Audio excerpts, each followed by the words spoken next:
Om Namo Bhagavate Vasudevaya.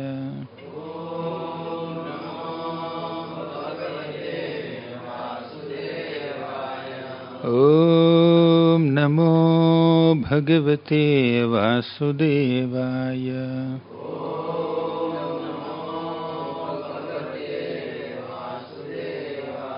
Om Namo Bhagavate Vasudevaya.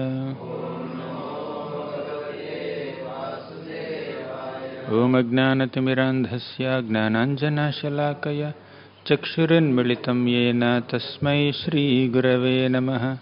Nama Om Vishnupadaya Krishna Presthaya Bhutale Srimate Bhaktivedanta Swamin Iti Namine. Namaste Saraswati Deve Gauravani Pracharine Nirvishesha Sunyavadi Paschatya Deshatarine. Jai Shri Krishna Chaitanya Prabhu Nityananda Shri Advaita Gadadhara Shri Vasadi Gaura Bhakta Vrinda. Hare Krishna Krishna Krishna Hare Hare Hare Rama Rama Rama Hare Hare. Hare Krishna. My humble obeisances to all the devotees. I was asked to speak on this topic. In all the spiritual practices that we do, different services that we take up, there is also a material aspect there, material side there, or a possibility of getting deeper into material feelings or emotions, perspectives or activities is also there while doing a spiritual activity for the pleasure of Guru and Krishna. As I don't know if I mentioned this example in our previous discussions, Lord Brahma, in the beginning of creation, he said, Na bharati menga mrshopalakshate nave kvachinme manaso mrshagati name hirshikani patanti asatpathe yanme hridautkanthyavata dhurto harihi. Whatever I say, whatever I do, whatever I think can never go wrong because I have accepted Krishna's lotus feet with great zeal into my heart. So, the service of Brahma is to create this world, to create the planets in this material universe, to create various species of living entities in this material universe. Lot of material dealings, lot of dealings with matter in Brahma's activities, isn't it? But Brahma is confident. In my dealings with matter, while serving Krishna, I will not do anything wrong. I will not think of anything wrong. I will not speak anything wrong. As long as I keep the Lord within my heart. As long as I meditate on the instructions that I received from the Lord. But as soon as there is a slight deviation from our absorption in implementing the instructions given by the Lord, there is every possibility of getting distracted. Same Brahma who said this in the 2nd canto, when it comes to the 11th canto, he could not answer a philosophical question asked by 4 Kumaras. Why? Acharyas say that because he is too caught up in his creative activities, in the activities of creating this material universe. He was too much absorbed or engrossed. So that created some kind of, he lost little touch with the sound vibration. Like there's some little disconnect.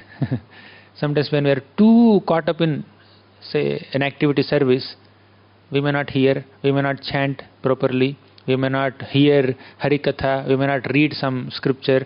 So our touch with the sound vibration becomes little slackened when we are too engrossed. There are some phases, busy phases in life, we understand that. But if those gaps become very long, just imagine, one full month you could not hear a single Bhagavatam class. 1 full month you did not read even one page of Srimad Bhagavatam. How precarious it is.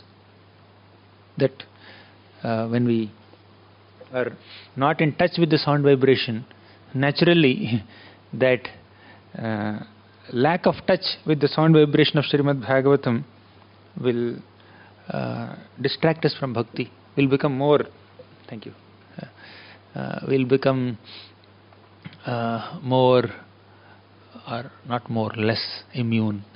Immunity goes down. Spiritual immunity goes down, isn't it? So we need to keep our spiritual immunity intact by regularly hearing Harikatha, being in touch with sound vibration, chanting more prayerfully. For example, Ajamil.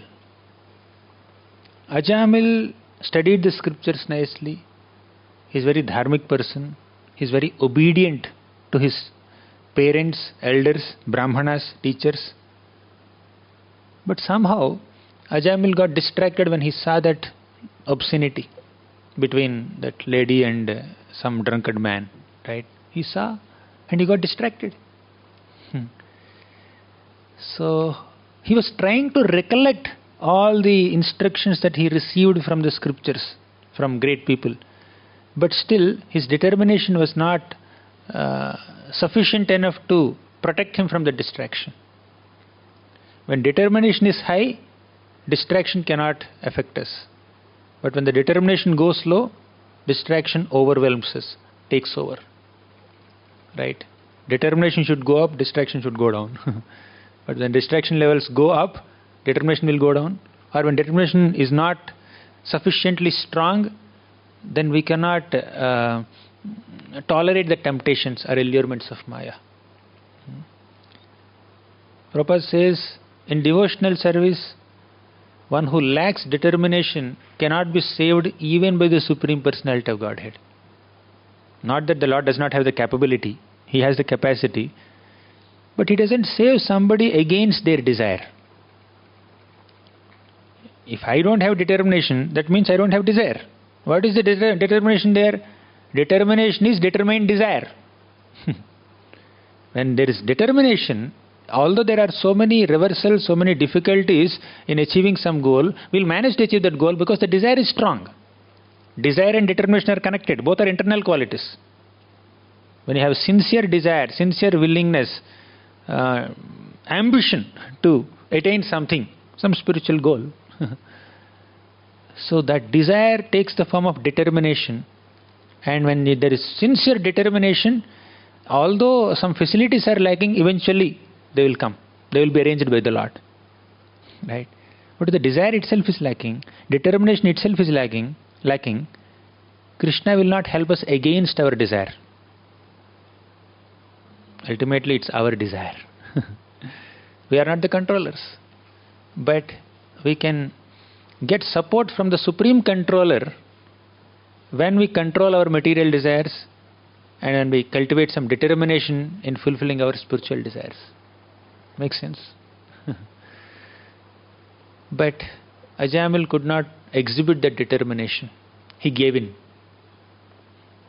Sometimes we get distracted, but as long as we are sadhakas, distractions are there. But we need to ensure that the distractions are only distractions and not deviations. So distraction means, like you are traveling on the road,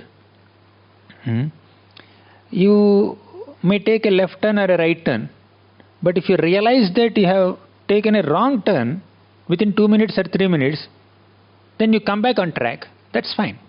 You may lose 2-3 minutes only. But if you don't even realize that you have become distracted or deviated from the path, you will end up in a different destination only. As long as we are sadhakas, distractions are there. Zero distractions means you are a siddha, not a sadhaka. You are a perfectionist. You are perfect in your bhakti. You are not a practitioner, right? So as long as you are a practitioner, some temptation, some allurement, some maya, they keep on tempting us. We may even get little affected by it, but that effect will not be long lasting as long as there is determination.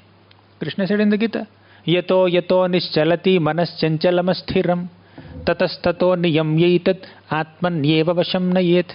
Whenever the mind gets distracted, bring the mind back. Pull it back. Right? That attempt should go on in sadhana. If your mind is not going anywhere, then you are not a sadhaka. You have perfected your sadhana. But as long as you are practicing, mind gets distracted. So with determination, we need to bring the distracted mind back and focus on what we are doing. Right? So, now coming back to our root question. In every service that we do, in every spiritual activity that we do, there are some inevitable dealings with matter. Say, you went out to purchase some flowers for Radhashtami decoration 15 years back or 16 or 14 years back when we had Janmashtami festival. Nobody was there to go and do some purchasing. So I went to Mumbai. They told me, Mahabhagat Prabhu was telling me, you go to this shop, these are there. I have zero idea about Mumbai. But he was giving me some address, go to that shop, get something. So I had to purchase some clothes which are supposed to be hanged like a decoration in the temple. And the clothes should have some shining, some chamki, all that, and some flowers. Next day morning I went to the other market, flower market, to get some flowers. They were even smiling. Gauranga Darshan is going for shopping. Flower market. And Hindi also was poor in those days. Now also I am poor only in Hindi. So sometimes you may have to go out to deal with vendors, to purchase something. So they may cheat us. You have to be smart. Instead of taking 2 rupees, they will take 4 rupees from you. Then you have to bargain. Start from 1 rupee, they will settle at 2 rupees or 250. You lose only 50 paisa, not 4 rupees, not 2 rupees. So you have to be little smart to protect yourself from being exploited by materialistic people while dealing with matter. Right? That smartness should be there. So you need to be street smart sometimes. Right? So because we are trying to perform spiritual activities in material world, inevitably we have to deal with matter. While dealing with matter, we should not allow ourselves to get exploited by matter. We should not allow ourselves to get distracted from spirit. Whether you are preaching or worshipping, for example, somebody is worshipping the deities. On Radhashtami, Maharati service is given to them, for example. Right? So 1,000 devotees are there behind watching the deities, taking darshan of the deities. And here is one pujari on the altar, on a higher platform compared to all the audience there. Right? He is on a higher platform. There he is doing arti. Next to the deities, he is the one who is seen. So the spiritual aspect of that activity is, it's a wonderful opportunity to worship the Lord, offer arti, offer the main arti of the day on a festival day. But the other aspect there is, if I start feeling little proud, okay, so many people are watching me, there are 100 pujaris in the community, but I am the one who was selected to do this Maharati, right? There's some kind of pride, some kind of self-absorption, self-infatuation, feeling that I am so special, I am great, or am I doing it nicely? Is my hand moving in a very artistic way or in a crude way? Some people do like this, like this. Some people do, oh my God, they do all kinds of artistic movements of the hand also. Fine, different devotees worship the Lord in different ways. But if that becomes self-absorption, that is the material aspect in that spiritual service. Right? So basically, what is the purpose of doing any spiritual service? To come out of self-absorption and be absorbed in Krishna. To come out of that self-infatuation and be infatuated with the service of Krishna. To keep Krishna in the center and to take myself away from the center. That's the meaning of service. Whatever service we do, whether we are chanting or hearing or remembering the Lord or worshipping the deities, Shravanam, Kirtanam, Smaranam, Padasevanam, in all the services, the common theme is, let me bring Krishna in the center of my life, let me keep myself out of this center. So far I have kept myself as the center of my life, but let me keep Krishna as the center now. In worshipping, you are offering so many articles to Krishna, flowers, Deepa, Dhupa, Naivedya, Shodashopachara Puja, you are offering many things to the Lord, means I am not the enjoyer, He is the enjoyer. You are reminding yourself like that. But while offering so many auspicious articles to the deities, to the Lord, to give Him enjoyment, if we are enjoying on a material plane, if our ego is getting boosted, then we are missing the essence of that spiritual activity. That is called Kanishta Bhakti. Some service is happening, but it's a Kanishta mentality. Or maybe lower than that also. I heard from some senior devotee that in these 3 levels also there are like sub-levels. Kanishta, Madhyam, Uttam. In the Kanishta phase also there is Kanishta Kanishta, Kanishta Madhyam and Kanishta Uttam. In Madhyam phase also there is Kanishta Madhyam, Madhyam Madhyam and Uttam Madhyam. In Uttama phase also there is Kanishta Uttam, Madhyam Uttam and Uttam Uttam. Right? So we are progressing. 3 into 9, maybe it can become 81 also. So we are in a journey. So we need, in this journey, we need to slowly come out of self-absorption. Try to keep Krishna in the center. In short, the material side of any spiritual activity is when the performer of that spiritual activity keeps oneself in the center and not Krishna in the center. And the spiritual side of any material activity is to keep Krishna in the center. If you keep Krishna in the center, you are spiritualizing matter. If you keep yourself in the center, you are materializing spirit. It's a spiritual activity, but we are approaching that spiritual activity in material consciousness when we keep ourselves in the center. But all that's a material activity, when we keep Krishna in the center, we are spiritualizing that material activity. Right? So we need to inculcate that consciousness of trying to do whatever we are doing as an offering to Krishna, for the pleasure of Krishna, samsiddhir haritoshanam.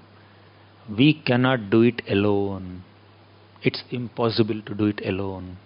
Maybe some Manushyanam Sahasreshu, some rare souls may be able to do it, but generally speaking, from the perspective of a struggling sadhaka, coming to this consciousness alone is not possible. We need the sangha of devotees. Only when we are in the association of devotees, we can protect ourselves from distractions, deviations, temptations, allurements, and try to practice this consciousness of keeping Krishna in the center and keeping oneself away from the center. So sadhu-sanga is important. And in sadhu-sanga, speaking Harikatha, Krishna Katha is important. So Krishna Katha and sadhu-sanga. What is sadhu-sanga? What makes sadhu-sanga sadhu-sanga? When there is Harikatha. That's what Dhruva Maharaj and many other great devotees are aspiring for. Ultimate aspiration of so many pure devotees in Srimad Bhagavatam, even after getting the darshan of the Supreme Lord, is to get sadhu-sanga. To get sadhu-sanga and Harikatha. Do Harikatha in that sadhu-sanga. Yanir vritistan bhritam tava pada padma dhyanat bhavajjana katha shravanena vasyat sa brahmani swamahimandyapi nathava bhut kim tvantakasi lulitat patatam vimanat. Bhavajjana katha shravanena vasyat. Let me hear Harikatha from your devotees. That's the aspiration of a devotee. In comparison to even a drop of happiness of hearing Harikatha in the association of devotees, even an ocean of happiness of merging into Brahman is useless, is insignificant. Take an ocean of Brahman happiness, Brahmananda. Take a drop of Bhakti Ananda in Sadhu Sangha, in Harikatha. This is insignificant compared to this. That's what Dhruva Maharaj is saying. That's what Prahlad Maharaj is saying. That's what the Prachetas are saying. That's what Kunti Maharani is saying. That's what Uddhava says. Tolayam alavena apina swargam napunar bhavam bhagavat sangi sangasya martyanam kimutasishaha. Even one moment of association of a sadhu is more valuable than attaining liberation and attaining heaven. Heaven and liberation are insignificant. So, yes, there is material side in our spiritual activities. And that material side is our material consciousness.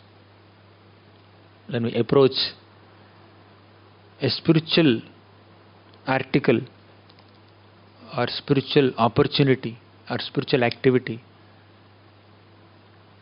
from a material perspective, we are getting distracted. Like prasadam, for example. You can see it from the material perspective. Oh, this item is more delicious than that item. It's a basic need of the tongue. Even I keep discriminating. Oh, this is South Indian, this is North Indian, this is delicious, this is heavy. Of course, some discrimination should be there in prasadam also. Although it is prasadam, we need to eat those foods which are compatible with our health. Those considerations are there. But ultimately, it is offered to Krishna. It is spiritual in nature. Right? We may choose not to eat something if it is not suitable to you, but we cannot disrespect prasadam. If there is a disrespectful attitude, then it is maya, it is matter. Right? Like Vidura. Let's talk about situations. Vidura. Vidura was chastised by Duryodhan. One day, Vidura came to Dhritarashtra and was giving his advice. Sayesha dosha purusha dvidaste gruhan pravishtoyam apatyamatya. Your son has, you are thinking that your son is so great, but this Duryodhan, the only contribution that Duryodhan can give to your Kuru dynasty is to destroy the fame of the dynasty, to defame the dynasty. That's the contribution that Duryodhan can give. He is hating the Lord, he is hating the devotees, Pandavas. Better you discard him, give the rightful share of the kingdom of Hastinapur to the Pandavas, make peace with them, accommodate them. So, Dhritarashtra, as usual, is keeping quiet. Then Duryodhan came there. You are advising my father against my interest. Get lost from here. I am banishing you. Out.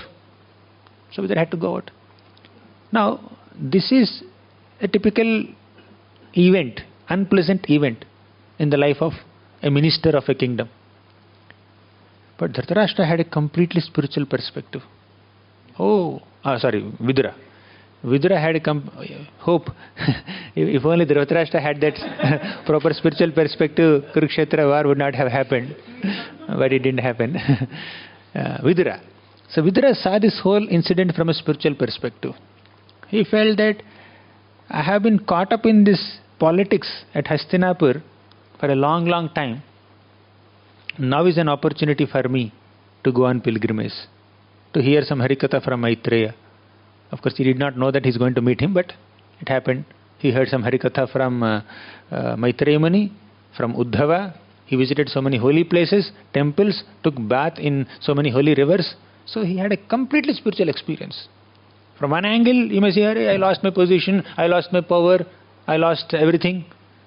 That is like one perspective. But from another perspective, I got so much opportunity to absorb myself in Krishna consciousness. So in every situation, there is a material side and a spiritual side. So we need to access that spiritual side as much as possible. That does not mean we become completely oblivious to the material side. Right? As long as Vidura was in Hastinapur, he was constantly speaking against the nonsense done by Duryodhan, Dushasan, Karna, Shekuni, and who is that, Dhritarashtra, all these people. He is trying his best. He said, let me stay aloof. Let me be like a water drop on lotus leaf. They are doing some nonsense, let me not just interfere with that. Let me not speak anything about it. He did not do that.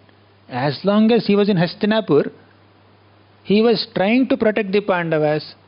He was trying his best to stop this gambling match.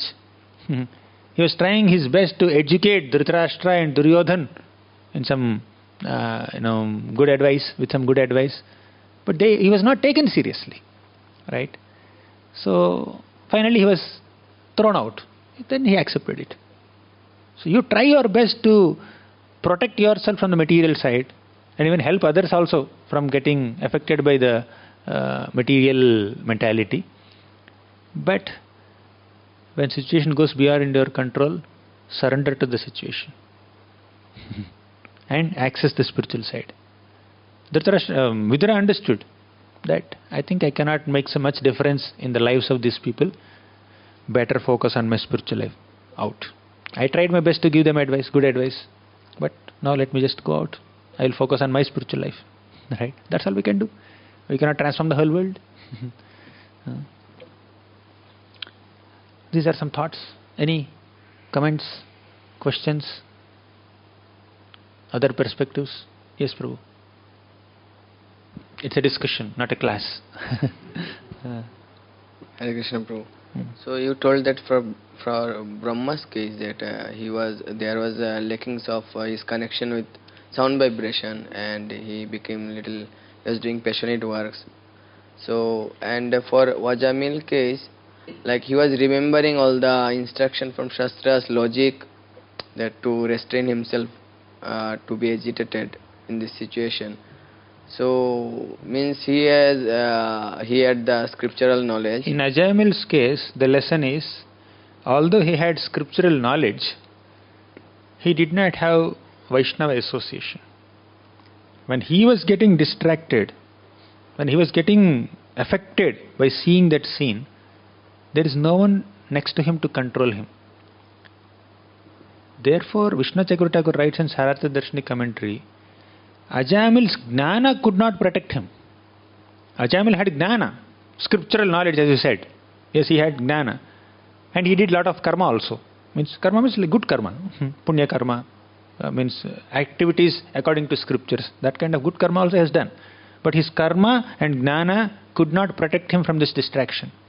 But when when Yamadutas came to take him to hell, then he was chanting Narayana, Narayana, Narayana, Narayana, Narayana to call his son.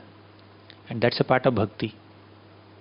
So his great scriptural knowledge, dharmic knowledge, his dharma, his karma, his gnana could not protect him from that little distraction, but that little bit of bhakti of chanting the holy names of the Lord, even indirectly or unconsciously, that protected him from entering hell. So here two things. Even little bit of bhakti will protect us. Second, sadhu-sanga is mandatory. Right? Ajamil, if he had some sadhu next to him, probably he would have been protected. Even Bharat Maharaj also. He was doing only bhakti. For example, Ajamil, he was just doing dharma, karma, gnana only. Bhakti may be very less or not so much. But in Bharat Maharaj's case, he was doing pure bhakti. He went up to bhava stage also. Still he got distracted. Why? Sadhu-sanga is not there. Even if you do bhakti, your bhakti is dependent on the sadhu-sanga. Bhaktya sanjataya bhaktya. Even if you follow pure bhakti marga only, not karma, gnana, dharma and other things, still even in devotional service we need to depend on the support given by the Vaishnavas. Especially when the situation is very fragile, there is every possibility of getting distracted. Sadhu-sanga is important. Does it make sense? Yeah, but what exactly is your question? I think I interrupted you in between. No, yeah. Fine. And so, as he was of course determined to restrain himself to do this, and now you also brought this example of Bharat Maharaj. So he was also so much determined to perform. That's why he gave up all his kingdom. So we can say what you told, that without sadhu-sanga our determination also will not help. So determination will help, but determination it is subjected to change or diminution when there is no favorable association. For example, Bharat Maharaj was very determined till he saw the deer. Very determined in his bhakti. Bhagavatam also says that he was getting ecstasy, he was getting tears. He said, oh, let me not cry now, let me focus on my sadhana. Right? He was considering his ecstatic symptoms as a distraction and focusing on his sadhana. He was very determined. But after seeing the deer, the determination got transformed. He was so determined to protect the deer. Let the deer walk on this soft, grassy path, let me walk on some muddy path or thorny path. He was very determined to protect the deer and not focus on his sadhana. That's the problem, because Sangha is not there. But there are some rare souls, although there is no favorable Sangha, still they are heavily determined. Rukmini Devi, what favorable Sangha did she have? Rukmini is being forced by Rukmi to marry Shishupal. Then Jarasandha, Dantavakra, all these people were there. Even her father could not save her, Bhishmaka could not save her, but she is extremely determined, alone. So she wrote a letter to Krishna, love letter to Krishna. Krishna came and kidnapped her. You know what happened later. Similarly, Mother Sita, 1 year she did not have any sadhu-sanga.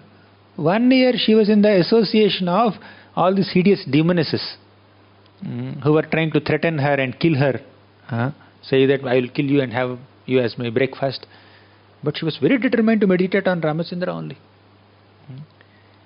So, but they are on a very high platform, Rukmini Devi, Sita Devi, and Prahlad Maharaj. Prahlad Maharaj, just imagine the circumstances in which he is doing bhakti. The entire kingdom of Hiranyakashipu was filled with atheism. And whoever is a worshipper of the Supreme Lord, they were being subdued. So many atrocities were done to subdue them, to control them, to kill them, to stop their spiritual activities, to stop their sacrifices.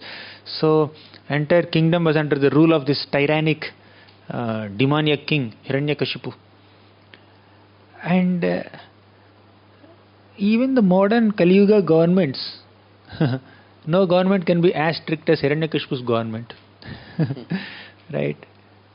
If we have to practice devotional service in those circumstances, wherein Hiranyakashipu is ruling, Prahlad is the only 5-year-old child devotee, surrounded by so many demon kids, demon teachers, demon parents, demon soldiers, demons everywhere. Where is the possibility? And these demons are threatening him, trying to kill him. But Prahlad Maharaj is completely absorbed in his bhakti.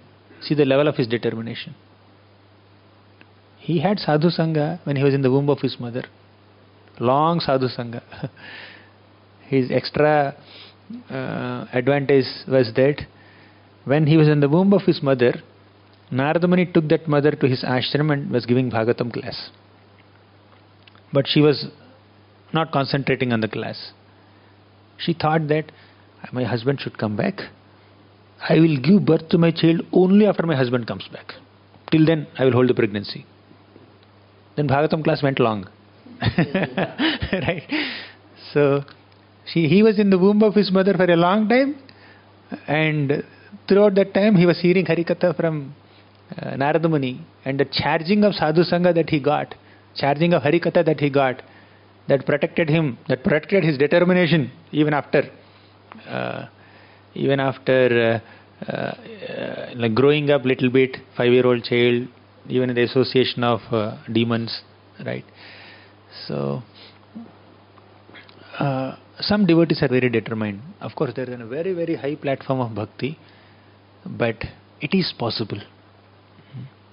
It is possible to maintain one's determination levels even individually, but it is very rare. Sadhu-sanga is very important. We cannot be overconfident that I can be determined like Rukmini Devi, like Sita Devi, like Prahlad Maharaj. Probably we may be like Krishnadas, Kala Krishnadas also.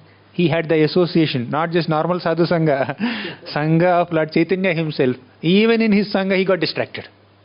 He went to Bhattacharya's leaving Lord Chaitanya Mahaprabhu. Right?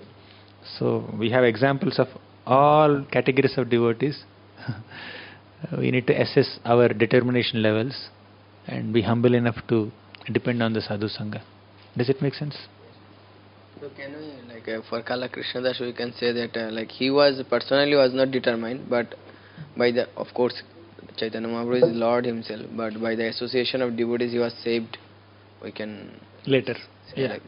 They showed some mercy, gave him another opportunity to serve.